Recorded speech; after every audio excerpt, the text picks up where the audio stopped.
Hey everybody, B. Ross here. Let you know I had a little bit of a hardware failure with my normal mic, so I'm using my backup mic. It may not be the same kind of quality, but I think it works. Anyways, enjoy the episode.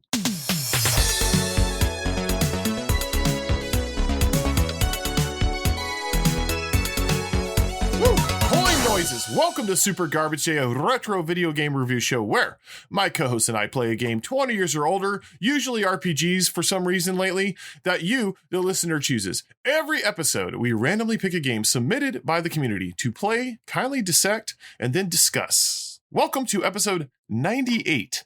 I am your host, the Brat Boss, B. Ross, also known as Charlie Coleslaw on Twitch. And with me today is my co-host, Vanfernal. Very simple, very Nebraskan. All right, so I don't know what segment we're going to do, but you hinted a little bit earlier via our message, behind the scenes that you had a new segment to do. So drop it on me, brother.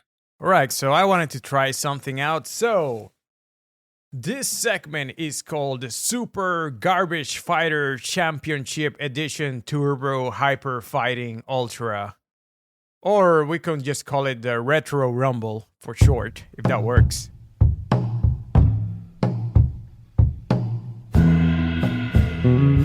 And the premise is very simple. So, I want to pin two iconic video game characters against each other, and then between the two of us, we will determine who is best at one of three criteria, which I'm going to choose randomly and rotate between episodes if this is something that people like. So how does that sound? Sounds great. I did not expect that. Yeah, let's do it. Yeah, so because we always talk about the games, I don't feel like we don't give the heroes enough love. So I have already chosen the ones for this episode, and they are very near and dear to both of us. So I want to pin Knight Arthur from the Ghost and Goblin series against Simon Belmont. So these are two very iconic characters from very classic games, and they both have the same vein of hero, right? So let's go with the first criteria. Who do you think, and we can discuss, will win in a fist fight? Simon or Arthur? No weapons, huh? No weapons. They're just duking it out. I mean, initially, if we're looking at their health bars, I would assume that Simon can take a lot more hits because clearly Arthur can only take two. So my initial thought is that Simon Belmont would do better in the fist fight because he just has a bigger health bar. If we go by game mechanics, yes. Let's say not. What other mechanics are we going by? Yeah, but let's just say they meet at a bar without just the two characters like in upon themselves. So not. I mean, let's look. Okay, let's do this. Let's build how they look in reality. Now take both these characters, how they are visualized in video games, and what would be their counterpart. I mean, obviously, Arthur is kind of a stocky, short knight, and Belmont he's always been displayed as kind of a hulking hero. So I think even there, physically, Simon still takes the cake because he would be bigger and buffer. Yeah, I kind of agree that Simon will win in a fist fight against Arthur. You know why? Because he will whip the shit out of Arthur. Okay, this is all built up to a dad joke. No, man, no. Here's the thing. We're talking about a fist fight, right? Arthur is a knight. He's chivalrous, and he will put up his dukes and be ready to go. Simon's a freaking barbarian. This guy will whack him in the back of the head with a boomerang and just start whipping him. Because, he doesn't care. He doesn't play by the same rules. Also, the fact that he's built like early 80s Arnold doesn't help, So I have to agree in a fist fight that this is 1 point for Simon. Well, you said hit him with a boomerang or whip him, but you can't use either of those in a fist fight. That's the whole point. Simon wouldn't care. But also consider this, though. I mean, I agree. I'm still picking Simon, But if they're fighting in just their stock outfits, Arthur is wearing a full suit of steel armor. True. Compared to like a leather getup, you know? Yeah, but then he will get punched right in the mouth and be on his underwear. That's true. And then that will even things out. So point one, we're going with Simon. Okay, fair enough. All right. Second criteria, an athletic platforming challenge. Okay, well, give me go a little deeper in that. Let's just say we're doing Ninja Warrior, and then you got Simon and Arthur, and basically the things they have been provided in the games in general between all of them to overcome obstacles. It's funny because if you really look at the games, their athleticism should be switched, because the way Simon Belmont moves when he jumps, or falls, I should say, is as if he's wearing a full suit of armor, but he's not. However, Arthur is so much more dexterous and can jump around, double jump, depending on which game we're talking about. Obviously, I think it goes more to Arthur in this situation, because I feel like he has to do a lot more jumping, climbing, evasions, where Simon is kind of just stuck. Once you jump, you're stuck which direction you're jumping, and if God forbid you fall at any point, because then you gained 4 times the mass. So my point would go to Arthur for this. Yeah, I have to agree with this one. Arthur can double jump. Actually, in Super Ghouls and Ghosts, when you double jump and attack, he does like a front flip with all that. So for a short, tusky guy with an armor, this guy is very, very agile. Yeah, I mean, I think that's a good way to use as a reference is Super Ghouls and Ghosts and Castlevania 4. Yeah, definitely. All right. So this last one is going to be the deciding factor, the one-on-one. Who will win in a dating sim? Okay. Well, clearly, one of them is doing the entire quest to save the love of their life, and the other one's just on a blood rage against Dracula with this, not to, no pun intended, but with a bloodline of vampire killers.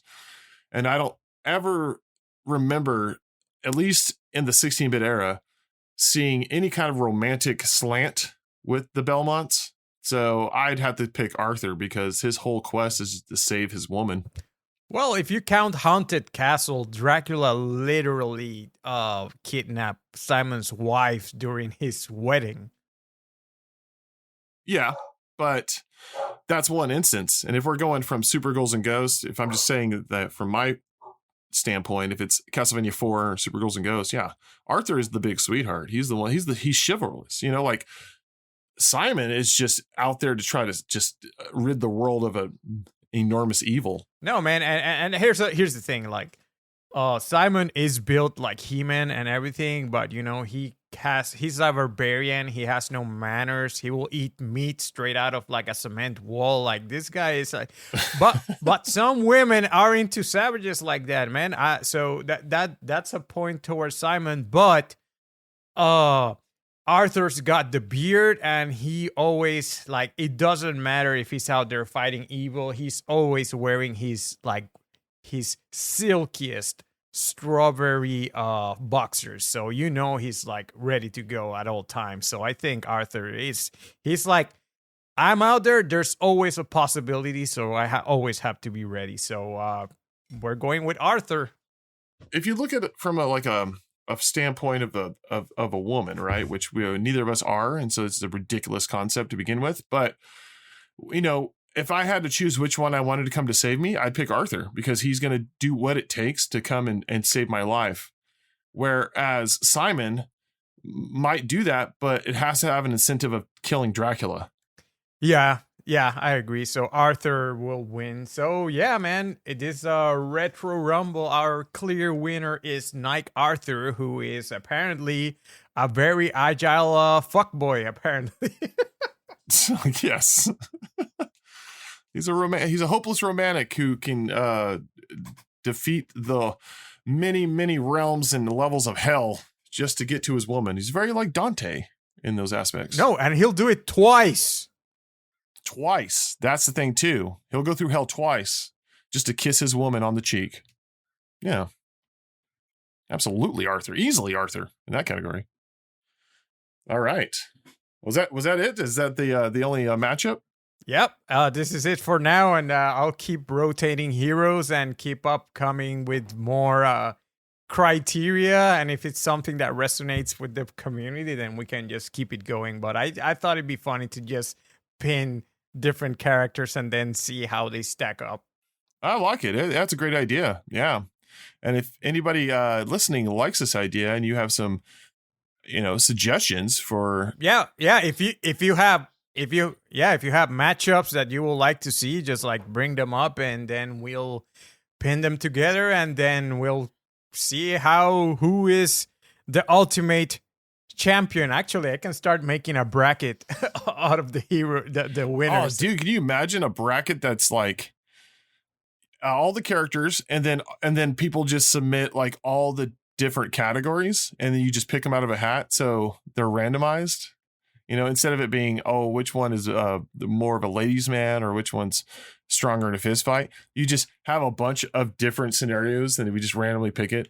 Actually, that sounds fun as hell. Just submit champions and then we will have them. And if you have ridiculous criteria you want us to tackle, just submit that too. And then we can just kind of randomize it and see where that goes. I like it. And if you want to know where to do that, if you don't already, check out our Discord. It's free and the link is in the show notes. Let's come and talk about that some more. So I like it. All right. So what's new in the land of Super Garbage Day Incorporated? Well, there's only 2 episodes left till the 100th episode, which is crazy because I thought we should already be there. But as we all know, we're apparently now a JRPG podcast. Since the last handful of games were RPGs or RPG adjacent. So, I'll give you every excuse in the book, but yeah, these have been some long games. And, I think if it's the luck of the draw. So it is what it is. But I also want to say that we are coming up to this time of the year. And if people who have been listening to the show for a long time know that around the Christmas, holiday season, we tend to do this thing called the 12 minutes of Christmas. And it's fun, but it's a lot of work. And I was thinking, let's change it up this year to something a little easier because I just feel like it's been more of a stressful year, at least on behalf of me. So I'm wanting to make sure I do something special and a fun event, but also stays within the realms of my personal bandwidth and mental bandwidth. So I have an idea and I want to run it by you, Van. All right.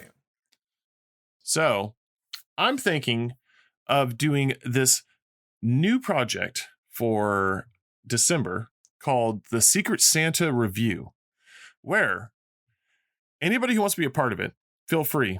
But at the same time, I don't know if you're reviewing stuff, so it'd probably be best if you, if you're a podcaster or a content creator, or even if you stream on Twitch or whatever. The idea I had was, so we're all kind of familiar with Secret Santa. If you're not, it is something where people are like, yeah, I want to be a part of this gift exchange.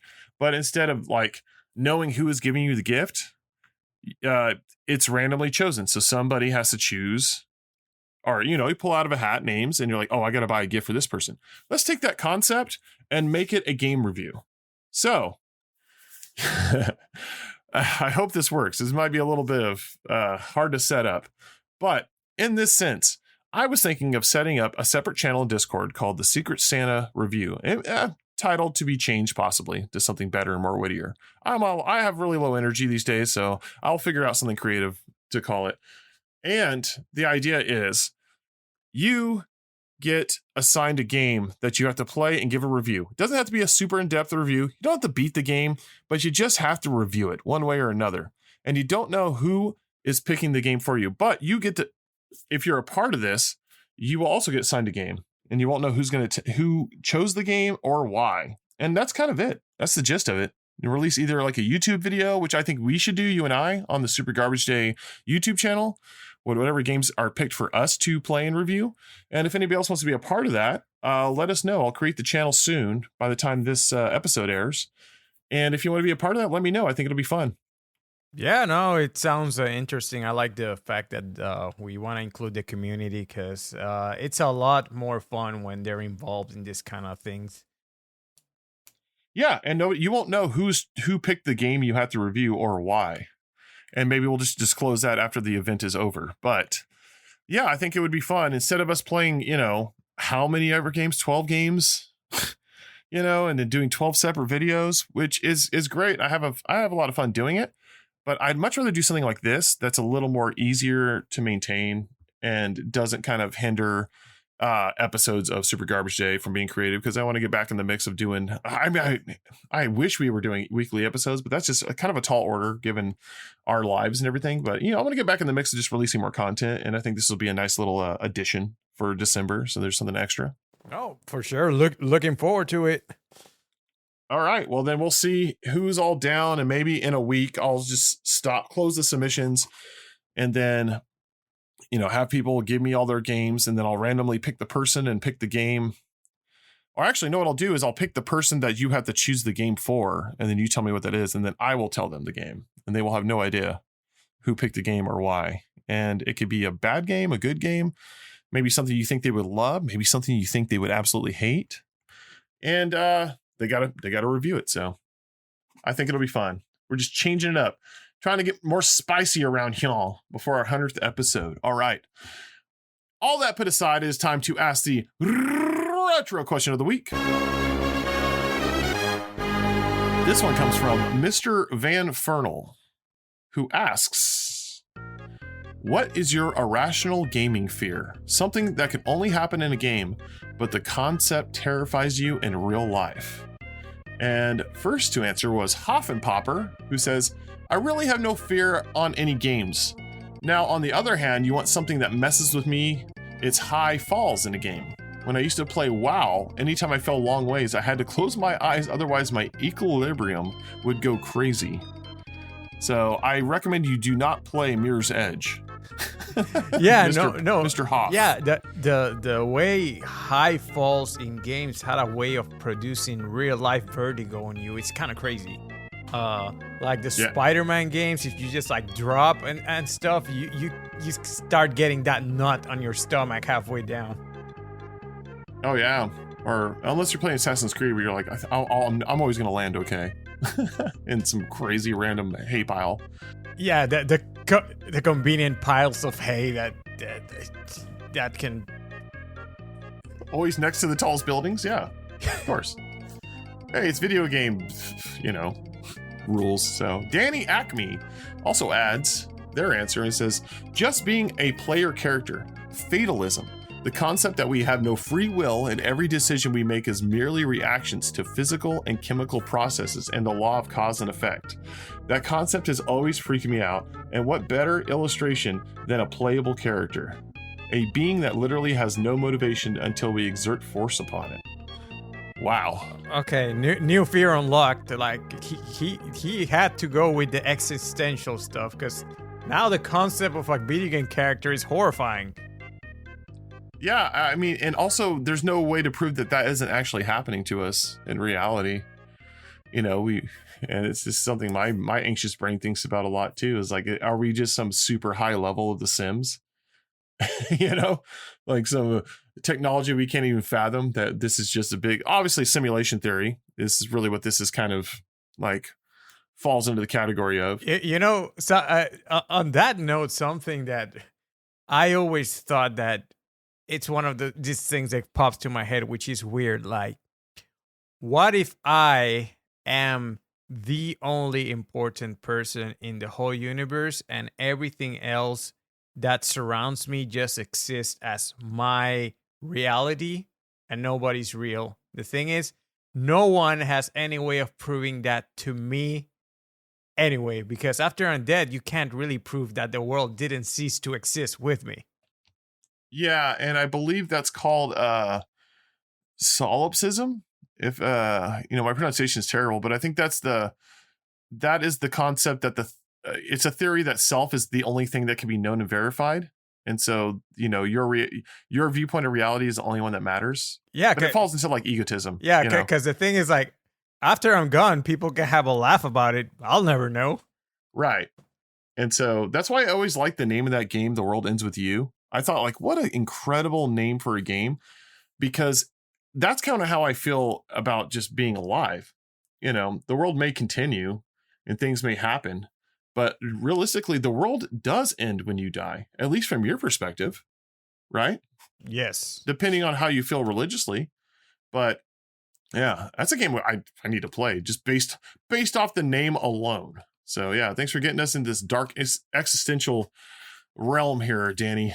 But I mean, I kind of agree. That's something I worry about normally, let alone, you know, from a prompt of a retro question of the week. So that's a good one. Also well spoken, by the way. Kudos. Florida's Best Keith just says running out of inventory space. Hey man, that's true too.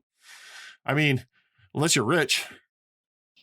As someone, I know he's into collecting, so are you. So that's a very real fear. He's a much more hardcore collector than I am, because I sell my stuff all the time and kind of cycle out, and I have to give myself reasons why I'm selling this, but it always usually like funds another part of the collection.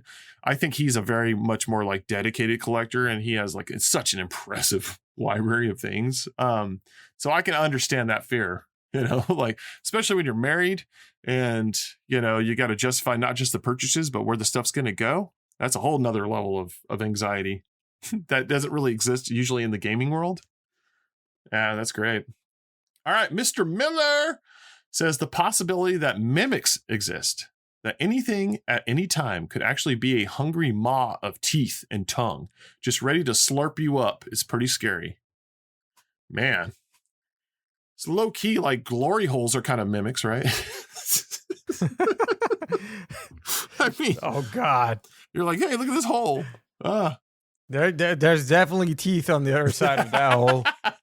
Okay, God, I need more sleep. That's the first thing I think about. What do you think about mimics?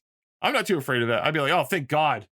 Let's get this over with. Just put my head down. Well, man, if I played enough Dark Souls to think they are just horrifying. So yeah, I agree. All right, Masked Keaton also adds their answer, saying driving and coming out of a fog or over a horizon or out of a tunnel and seeing "Welcome to Silent Hill." So pretty much realizing you're dead and you're in some kind of purgatory / hell. I mean, these are all valid answers. These are all hitting, I think, a lot of phobias here. But yeah, I fear that of waking up someday and everything being off and then realizing that I've already died a long time ago and this is just a slow burn of what hell is. No, man. And not even the realization of like, you know, like purgatory or anything, but just you're in a place that's familiar, but nobody's there. It's just all liminal and looks lived in, but everything was just spirited away. It's just horrifying concept. Yeah, actually, that's a great. That's exactly it. I couldn't have said that better.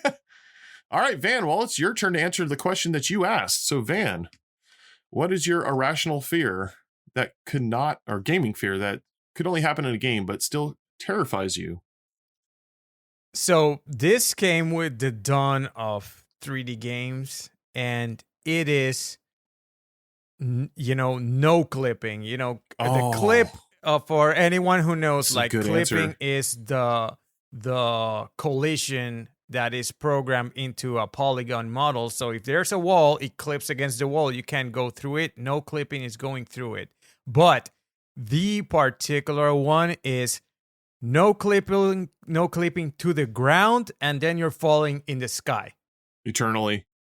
Yeah, you know, because the games usually the skybox is this thing that's all encompassing, which you don't really see because of the walls in the area and everything. But then you fall, and then you're falling to infinity, and it's actually the sky. And the funny thing is, this idea, games cemented it, but there is that concept was already in my head before, because there's this band called Los Tres, is a Spanish rock band, and they have a particular lyric in a very sad sounding song, and the lyric roughly translates to "the earth opens and the sky is at my feet." I'm a very visual person when it comes to like words in my head. So just the concept of the sky being a hole in the ground, and then when I started playing games and that could actually happen, and I'm playing a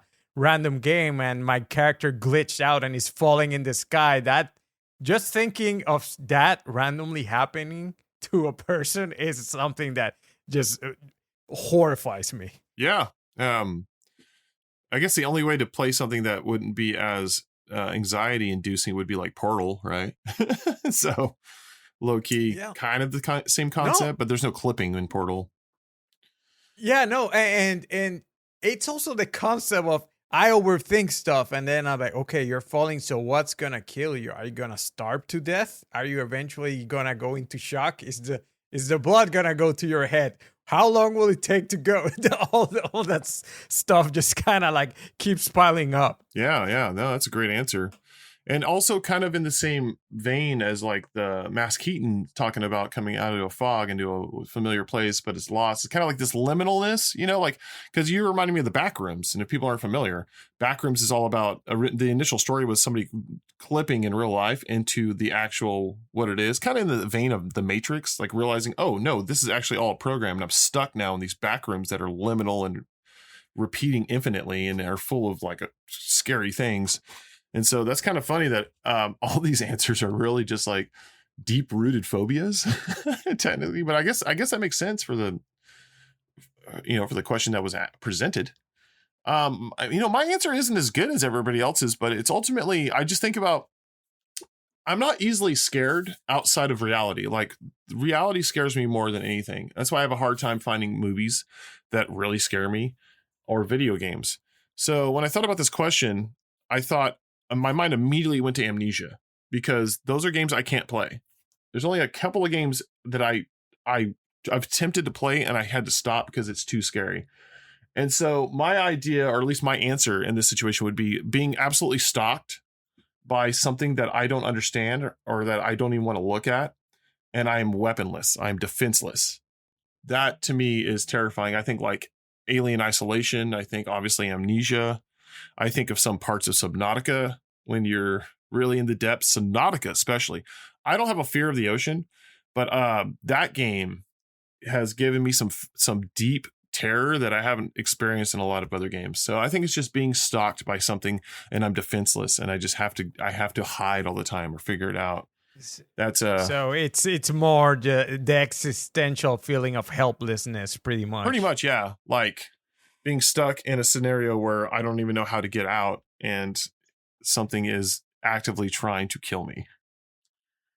So, man, it's a real positive episode so far. Woo.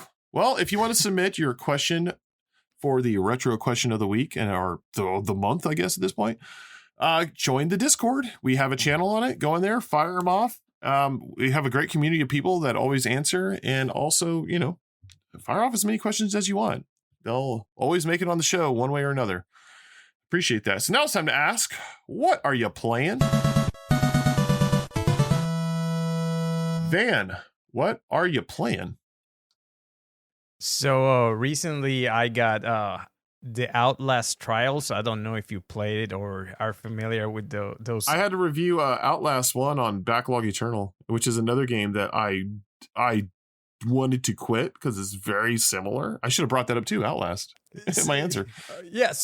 So Outlast Trial is it's online, so you play as a squad, and it's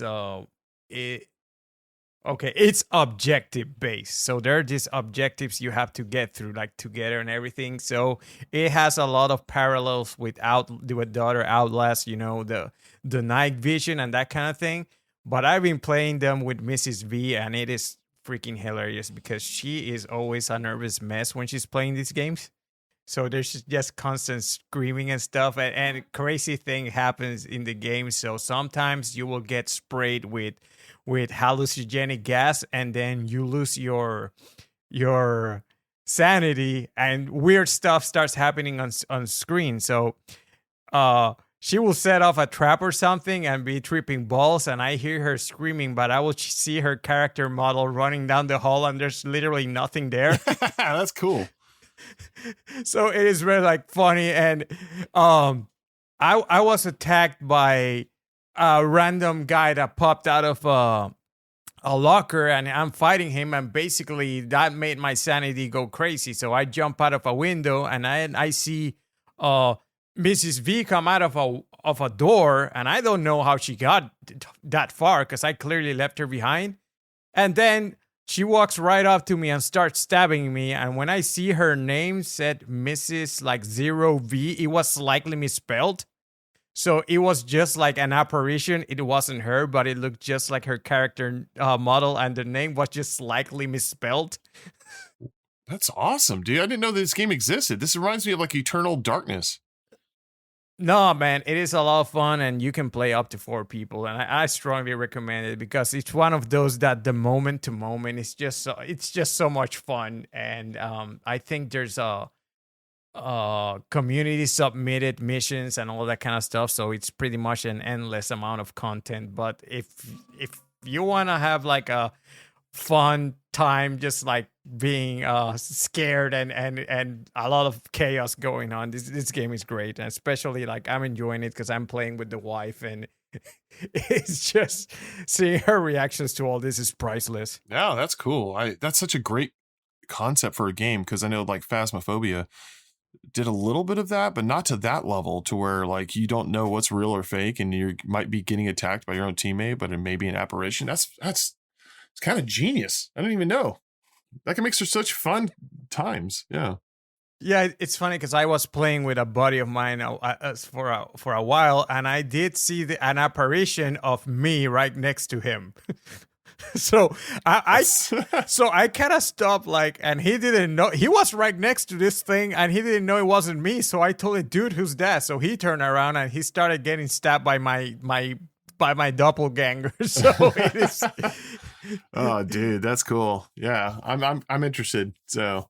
No, man, strongly recommended. I think it might be on a Steam sale or anything. But I think I did get the CD keys for like $13, online. Oh, that's affordable. Yeah. Yeah. So I think it's a game that's a blast, and actually, it's a pretty good community game. I think because it has that squad-based gameplay, but then as you keep playing, you get more paranoid, and you have to share resources and all that kind of stuff. So. It's a lot of fun. Yeah, man, that's cool. I'm definitely going to check it out. As far as I have been playing, I'm still doing my Sega Master System quest, and the game we're on right now, which I've been on for a little bit, is Alien Syndrome, which is this port from an arcade game, and I guess this is the worst port of them all. It kind of feels like it. But it's a very difficult game, just like a lot of these Sega Master System games have been. Very unforgiving, not really plentiful on continues, and hitbox issues and what have you. Initially, I actually despised this game when I started playing it, but now I think I'm like 6 hours into trying to beat it, and it's growing a little bit on me. Obviously, like having maps.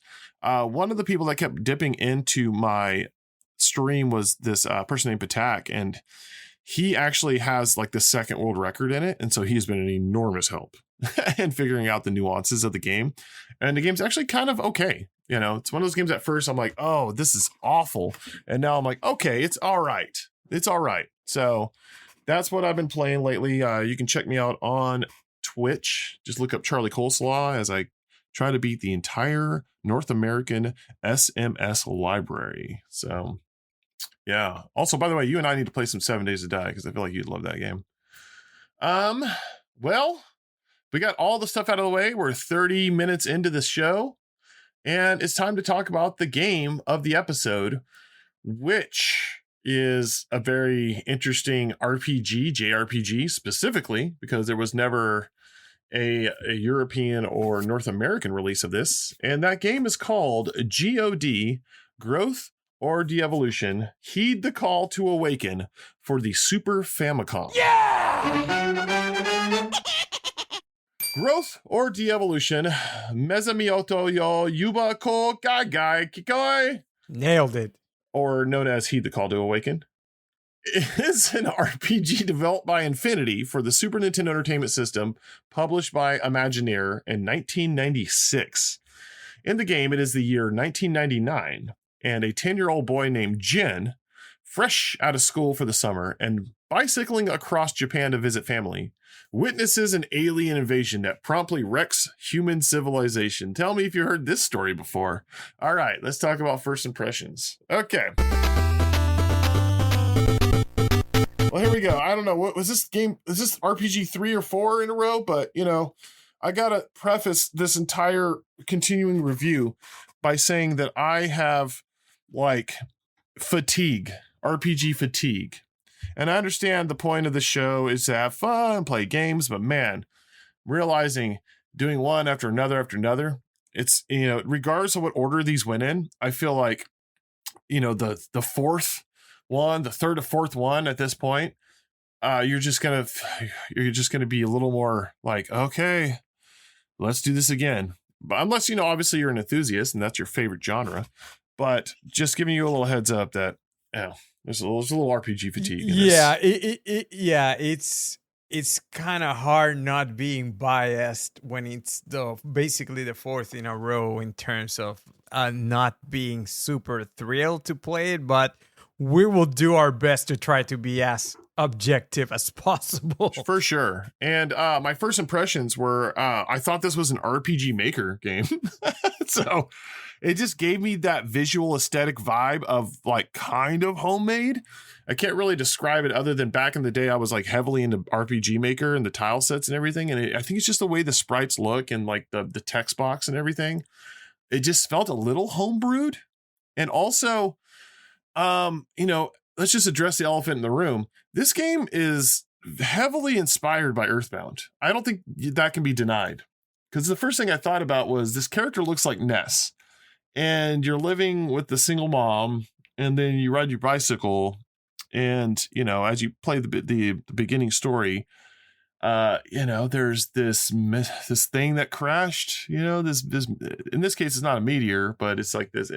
In the case of this game, it's this giant gym. And you got to go through the mountains to interact with it. And once you do, all of a sudden there's this giant invasion of aliens. Yeah.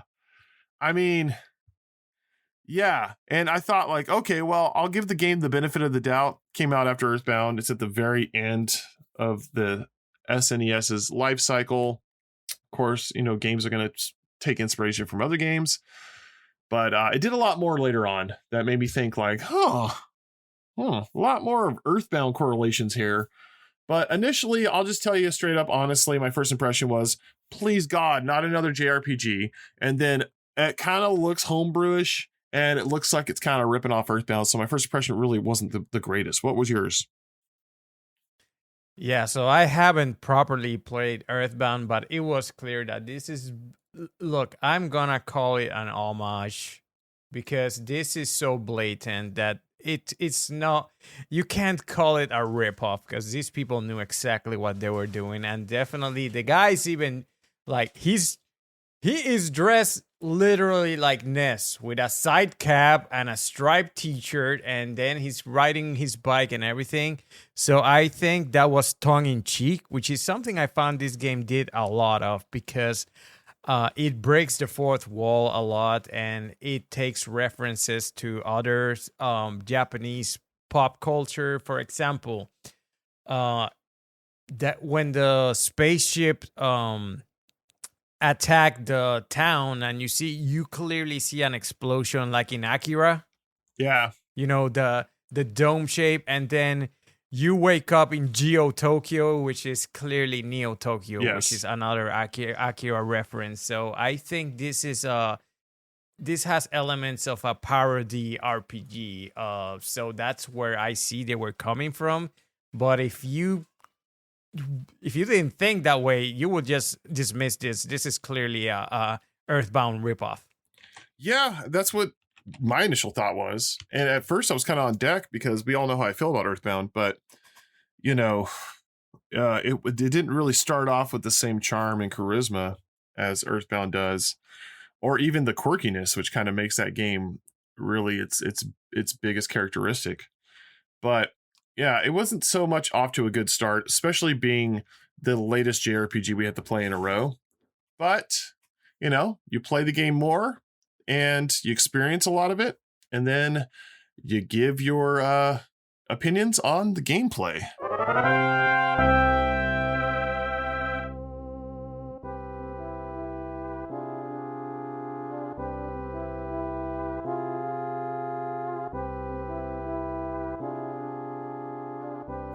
This is a traditional RPG.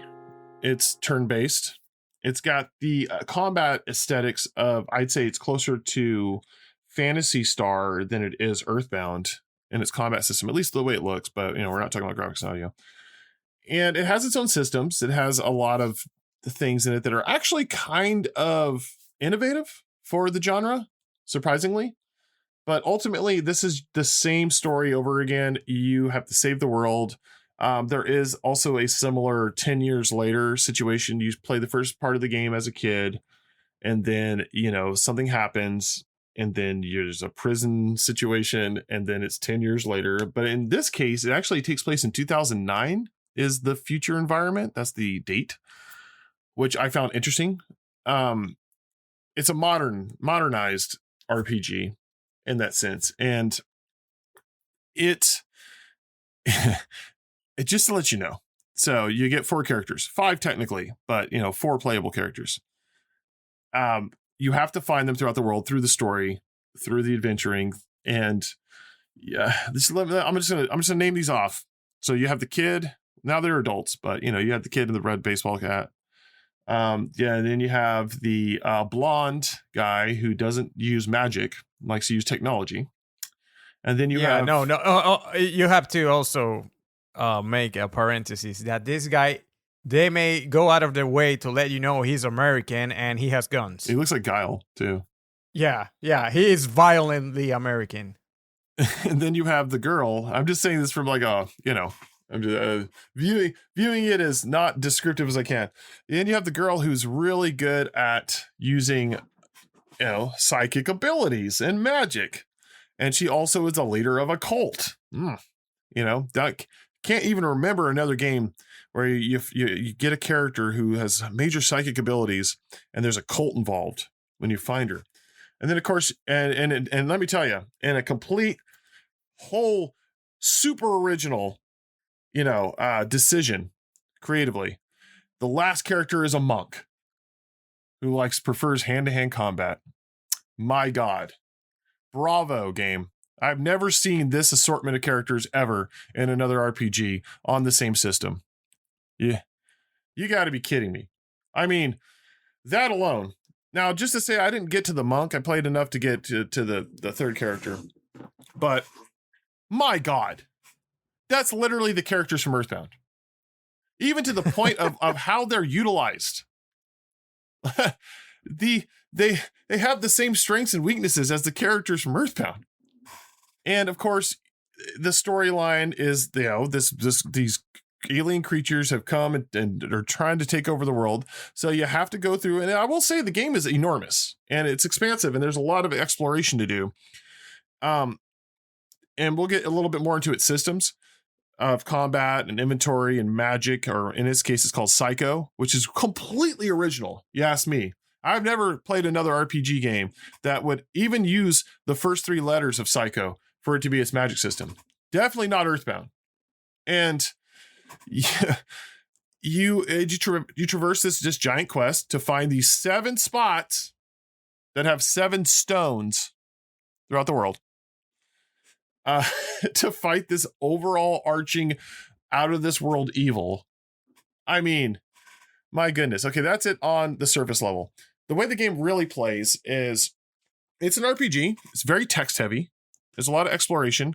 One thing that I know Van's going to talk about, and that he helped me with, was that this game had a lot of flaws initially. Keep in mind, this game was never released to an English speaking community or gamers until 2017, which means if you didn't speak Japanese, nobody was able to actually ever experience this game till 2017. And so, kudos to the people who made that happen, but also, a big glaring flaw if you just play the original translation in this game is is its like encounter rates are some of the worst I've ever seen in my life. Like absolutely atrocious. I want you can go in on this, Van. I don't want to over talk here, but yeah. So basically, this is one of the most egregious examples of random encounters I played in my life. We're talking 3 to 4 steps, and you will get in another fight, in another fight, in another fight, to the point where I wanted to quit. By the zoo? No, the zoo too. I was done with it. The zoo was actually a point for a bottleneck for me too. Yeah, and the zoo is basically like the first big dungeon after the intro, which is pretty short. The thing is, you are constantly fighting and grinding, and you just want to get over it. So I did find a ROM hack online, which is called Easy Mode.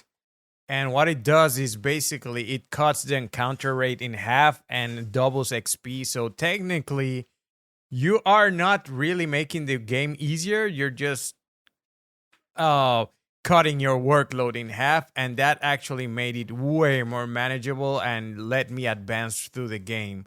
But this, like, full disclaimer, if you don't have that ROM hack, this game is it's a sludge. It is... You're just fighting and fighting and fighting nonstop, and it is you can't even enjoy it, to the point where I didn't really know what the music sounded like because it never really had a chance to take off.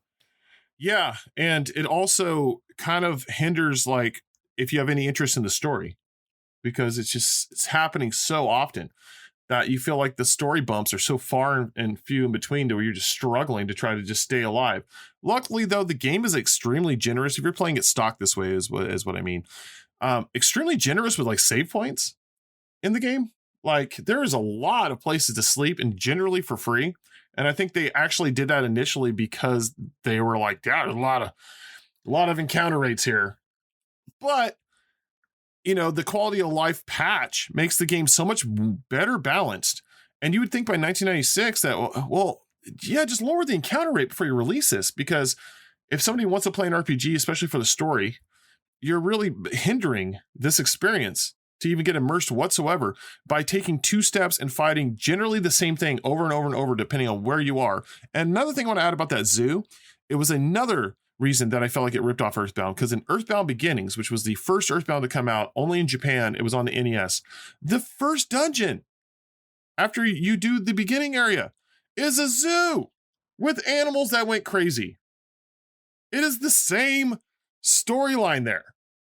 But it wouldn't surprise me if by the end turns out like this kid is just a big Earthbound fan and he's just imagining all this happening to him. Yeah, that'd be great. But well, I mean, full disclaimer, I didn't get to the end of this game because I didn't either. Over 40 hours or something. It's a whole work week. Well, yes, and there's a lot to the gameplay I did like. I do like the chakra system. I think it's interesting. A lot of people have stated that it's very similar to Final Fantasy V's. Esther, I can't, I'm just saying the first word that comes to my mind, but it was a very similar system where you align these chakras and you learn them, and it places how your characters level up in certain areas. And so you set it early and it just happens kind of automatically as you level up, but you can align it and change it.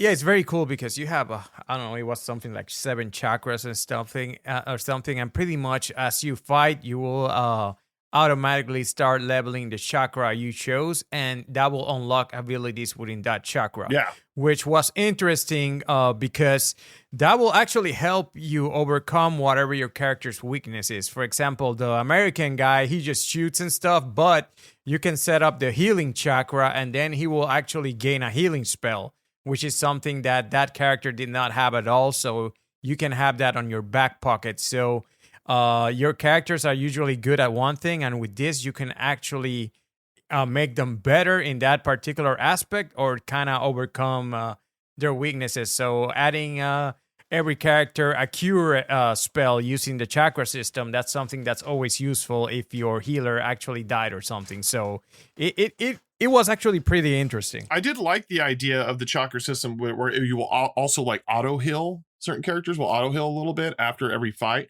I think it was cool. And like I said earlier when we started this review, that there's a lot of innovation, I think, in this game that was surprising that it kind of took till 1996 to be introduced into like the RPG climate.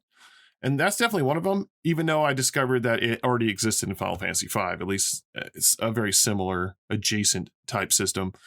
But it's cool. I like it a lot more than Terra Enigma's like inventory box system, you know? But I really liked that. And like I said earlier, the game, I wasn't really blown away by like the battle mechanics or just the enemies or anything.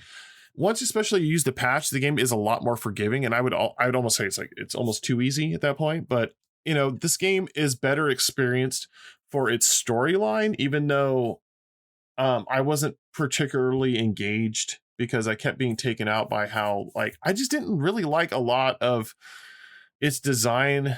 I wasn't feeling the battle system. Just seemed like I just find myself auto battling a lot and just doing the selling and the equipping. I've just kept telling myself, God, I've been here so many times with so many games, and this is 1996, you know, and this game just feels like an enormous ripoff. And now I'm just trying to grind my way to this boss, and the bosses aren't even that spectacular, at least the ones I experience. And you know, I think it's also kind of cheap that the first time you experience a boss, it's just a giant bat, and then the second boss is the same giant bat. Yeah, that bat is a recurring joke throughout the game because you just keep bumping to him like over and over and over to the point where he's just comic relief at some point.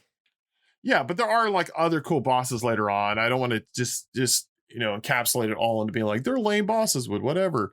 But there, I wasn't really blown away by like the variety of the enemies, really, because a lot of them just seemed nonsensical. And I'm like, okay, giant smiley faces, okay, kangaroo robots, like what?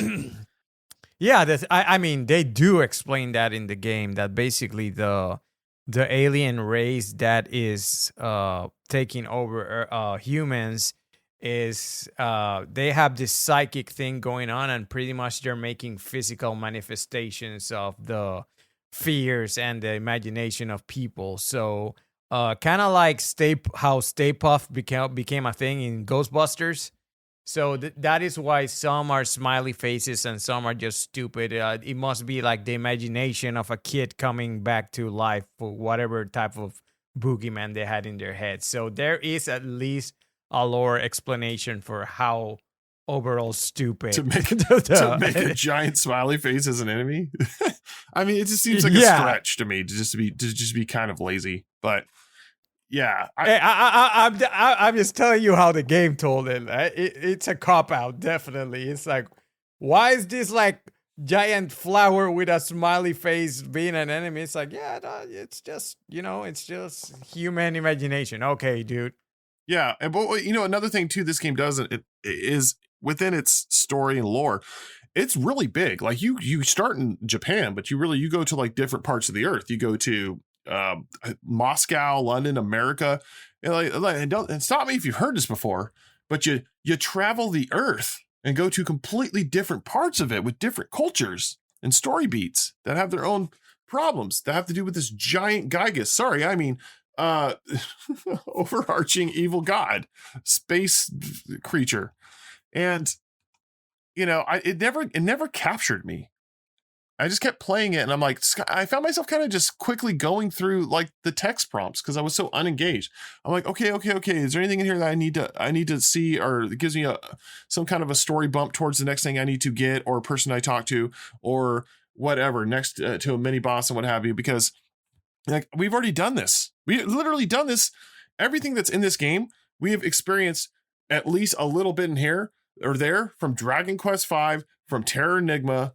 I mean, possibly Kingdom Hearts in some way or another.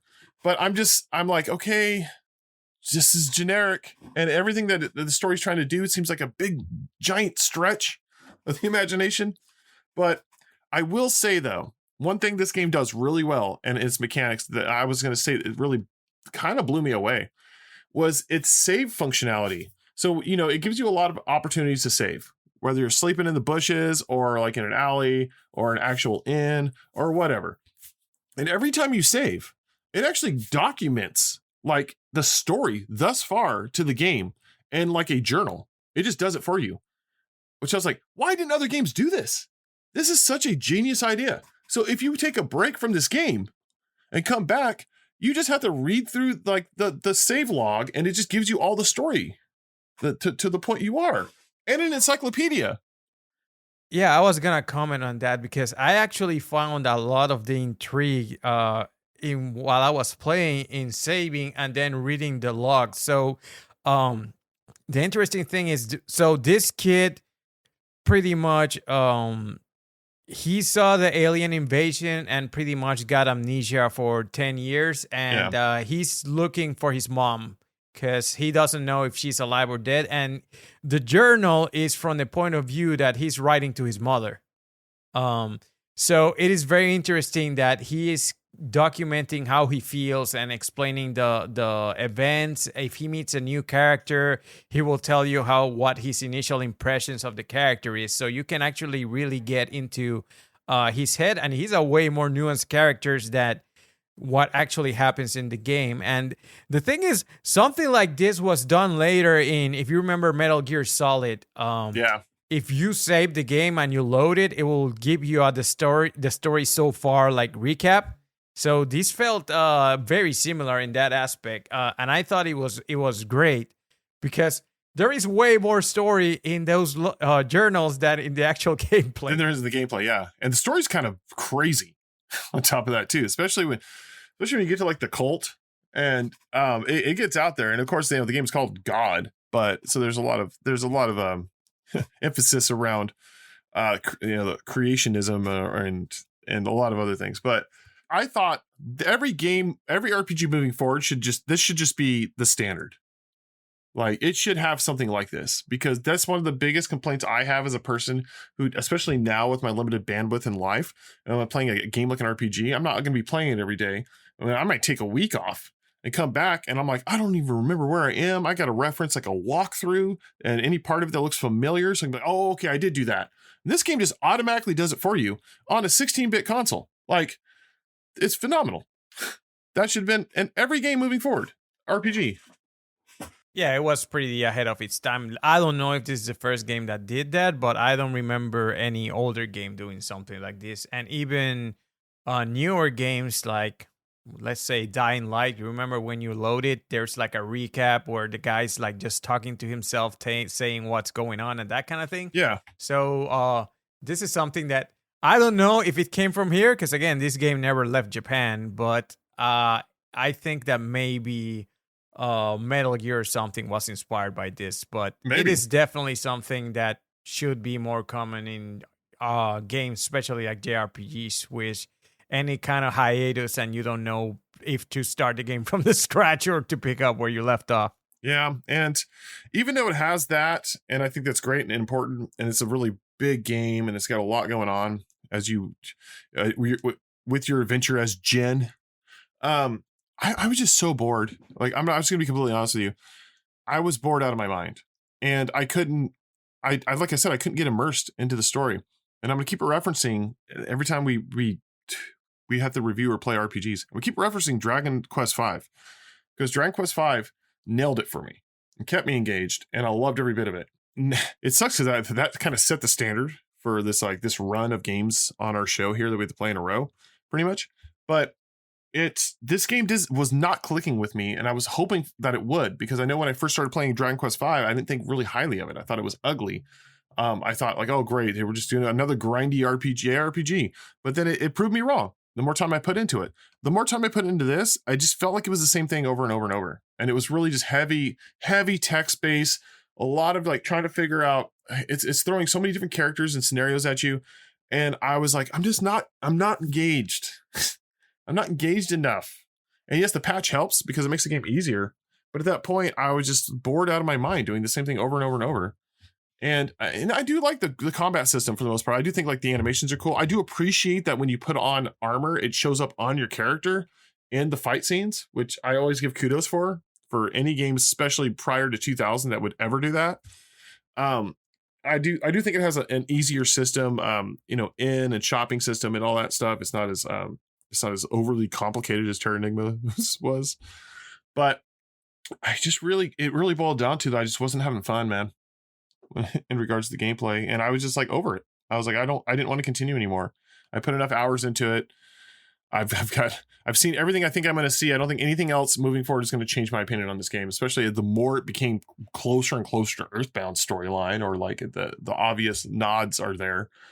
Yeah, man. I mean, that's all I got. Gameplay. Yeah, I mean, pretty much. I think we should move on to graphics and audio at this point. Yes, let's do that. Graphics and audio.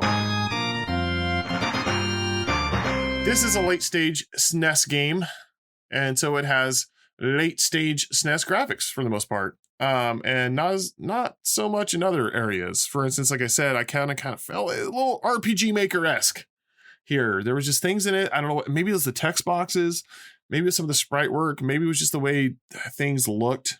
The feel of it gave me a little bit of a homebrew vibe. I also think a lot of that's due to it not being the most creative concept or story, especially for something so compared to something I love. But it ain't an ugly game. It's decent looking. I do believe the enemy sprites in Dragon Quest V are far better, but there's a variety here. There's probably more here. There's of course I'm using Dragon Quest as the reference to base a review off of. I mean, when it comes to graphics, like, this game is far better looking. But like I said, it just didn't. It was just the same thing over and over, and there wasn't any point that I was dazzled by any kind of cutscene, or, you know, like Terra Enigma had a lot of like inner working animations that I thought kind of like gave it the old razzle dazzle, Chrono Trigger-esque. This game doesn't really pushes that. It seems very flat most of the time. The aesthetics are extremely flat, and I think a lot of the dungeon design is uninspired.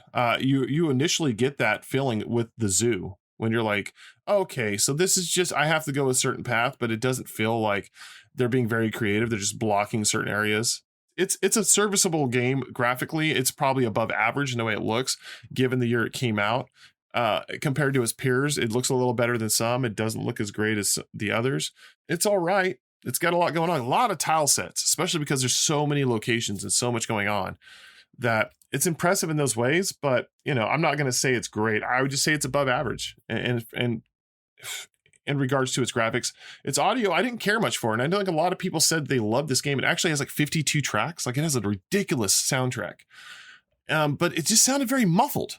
It had that feeling of like over compression because of the sound chip that it's using, that you actually heard a lot in the Super Nintendo's library, except for Dragon Quest V, which sounds like it's freaking uncompressed wave files from a studio. And, you know, the music, like Van was saying earlier, the song you're going to hear the most is the freaking battle theme, and you're going to be hearing it a lot. And it kind of just sounds a little bit like a ripoff of Final Fantasy's battle theme.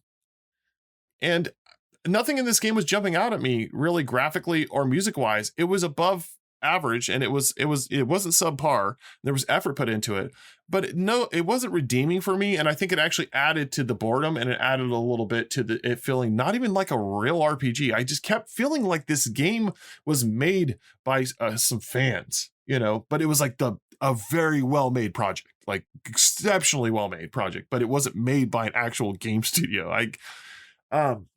That's just how I feel. It didn't do much for me. What do you think? Yeah, so I got so much mixed feelings when it comes to the graphics, because, for example, the combat, you do have the Fantasy Star, 4 characters, and, you know, the big sprites. And the thing is, if you look at a picture, you'll think, okay, this looks pretty cool. When you see it in action, the characters are animated, but they'll have like 2 frames of animation. Yeah, it's blocky. So yeah. So your characters are just like bumping from one frame to the other, and then the enemy sprites, sometimes they will animate like up and down. Sometimes it will be just their arms, and it's always 2 frames of animation. So it was so under animated that it just felt very weird. It looked like a picture that just like some parts were moving and the others weren't, and it was very inconsistent. Keep in mind, this is after something like Chrono Trigger, you know, that you get in a fight and then suddenly your characters are practically dancing to the beat, you know, like very well animated. So it looked better than it. Like if you see it on a picture, it looks pretty cool, but on practice, it just looks like it's missing some of the work.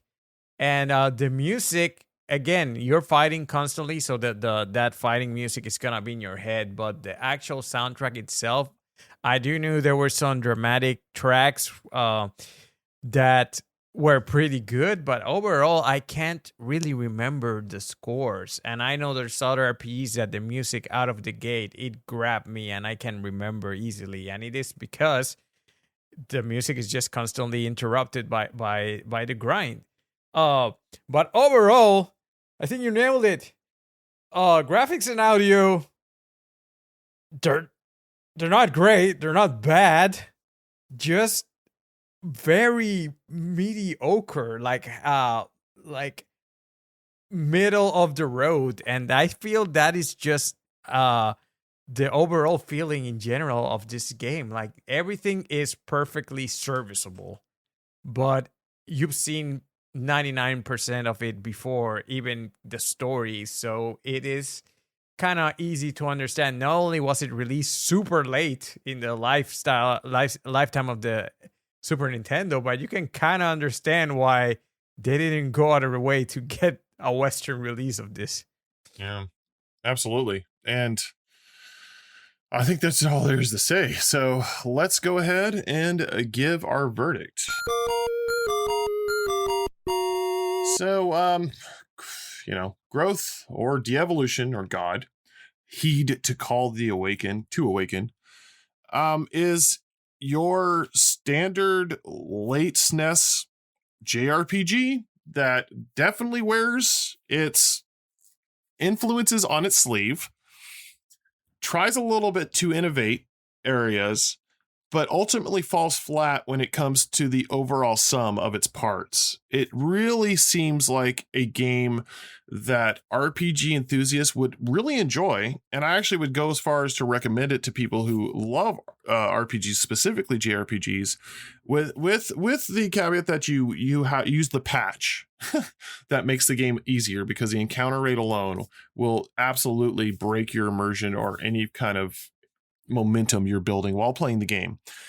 But ultimately at this point, this game, it makes sense, just like Van was stating earlier, that it didn't make its way over to the US or get an English translation release, because I think it would have been absolutely rejected by the RPG audience here, just like Earthbound was. So here's the thing, Earthbound sold like crap and nobody liked it when it first came out here in the US.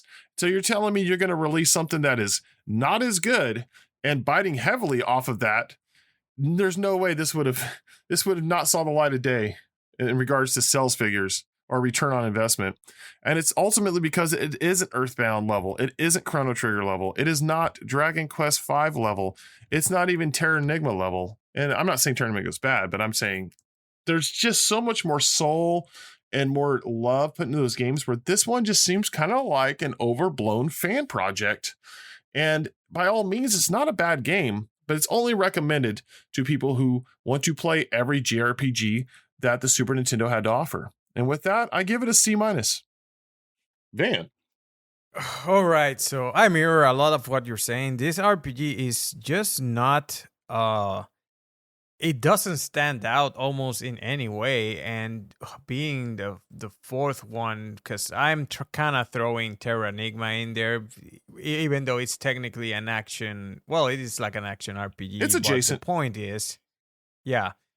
The point is, doing so many of these in a row. Maybe if this was the first, we could think it was onto something. But the point is, this is the of the Super Nintendo, this is one of the last JRPGs ever, and it didn't really go out of its way to do anything particularly original, and it is just mediocre. It's not it's very hard to feel passionate one way or the other about this game, because if I hate a game like from the get-go, I have so much to talk about. I'm like, I hate this, if I love it, I love it. This one is just like, and I was gonna give it a C minus, but I have to keep in mind, the only reason I got through this is because I actually had to use a ROM hack. So if you actually go by the merit and the encounter rate of this game, I cannot in good conscience recommend this at all. I'll have to give it a D plus because you have to keep in mind that you'll be fighting every 3 or to 4 steps. And basically, you're going to spend all your time in this game just fighting. So we wouldn't have been able to properly review this if we didn't hack it. So if I have to go out of my way to alter the game itself to get any enjoyment out of it, I can't give it a good recommendation. That is a great point. I didn't consider that. I think I would have changed mine, but I've already said mine, and I'm not changing it. Also, this game was re-released on the PS1 as G.O.D. Pure, but it was still only in Japanese and never saw the light of day in the States. If you care to know about more of that. Also, an extremely expensive game. Do you want to guess wildly how much this costs if you were to buy a copy of it? Say, complete in box. Are we talking 500 range? Yes, kind of. I guess you can get it somewhere between 270 and 500 depending on the quality, but yeah, it's not a cheap game. And that's of course the Super Famicom version. I'm actually looking at the G.O.D. Pure here on YouTube. And it looks almost identical except the cutscenes are that very early FMV CG style, which is not necessarily even better. So, well, I believe this was based off an anime. So somebody correct me if I'm wrong, but I don't know if it was a very popular one or if the anime came post the game. But I do know there's some form of other media associated with this. So I did not know that, but I don't think it will have made much of a difference. No, not at all. And with both of our powers combined, review powers, G.O.D. Growth or De-Evolution is not Super Garbage Day approved, certified, or recommended. So there you go. We're done with this game, and it's your spin this week. So for the love of Christ, spin the wheel. All right, we're spinning.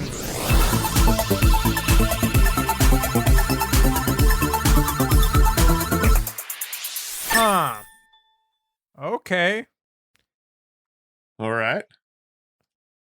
So, for this week, we are playing an actual platformer. A platformer? No kidding. For the Sega Master System. What? Oh, bro. It is. You're right up my alley. It is a platformer that involves very agile boys, as we said before. What? Wait. Oh, wait. I know what game this is.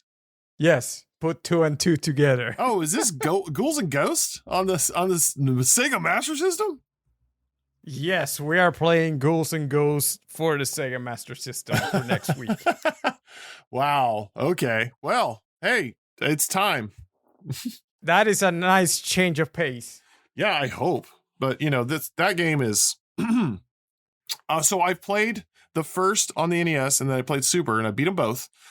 And this was the next up I wanted to beat before I get to the Genesis one. So yeah, man. Well, it almost stopped at Final Fantasy VII. Oh, I'm not even kidding. Oh, that's a close. That will have been kind of brutal. But yeah, we are playing Ghouls and Ghosts for the Sega Master System. Wow. All right. Well, there you go, everybody. Join us for the next episode where we'll be playing Ghost and Goblins on the freaking Sega Master System. Let's go. Talk about 2 birds with 1 stone with that one. Yeah, I know. And I've been saving up to buy it. It's funny. Like all the money that the Twitch stream makes always just goes towards an expensive game because that game is very expensive. It is like $140. But yeah. All right. Well, want to thank all the patrons. $2 to get you access to exclusive content, just like Talking Trash bonus episode that we just released and recorded. And you get a monthly submission in the Wheel of Retro that we pull these games off of. So thank you all for being a part of that. All that money goes to Green Hill Humane Society It's an animal shelter here in Eugene, Oregon, and it's saving dogs and cats and gerbils and rabbits. You know, it might even be saving a capybara. You never know. Also, we have the producer level. That's the $10 a month. That's Nogs, CQism, Nogs, Akakan, Kenshiro, Chris Copleen, Bleach Ninja. You have your own separate Patreon pool that we pull a game from every 3 episodes, which might be the next one, but I'm not 100% sure. But I don't see this game taking forever to review. All right, and if you got this far in this episode, leave us a review. It helps our show grow its audience. And I want to give shout outs to the shows I enjoy, like the Retro Hangover, the Main Quest Podcast, New Game Plus, Remember the Game. All these are great. Fortifier's YouTube channel is fantastic as well. So check all those out. They're all just like us. A lot of these people are in our community and we love them. And if you want to join us in the Discord, please do. The link's in the show notes. It's a small community of like-minded people like Nogs 56. And you can add your own retro question of the week and hopefully join in some future community events that we might be putting together. All right, Van, any parting words? Yes. I really, really hope that you people stay safe and don't have to have a random battle every time you take 4 steps in your life. Yeah, you people. All right. As always, never judge a book by its grammar. Have a super garbage day and a cut to be. Bye. Thank you for watching with my dad.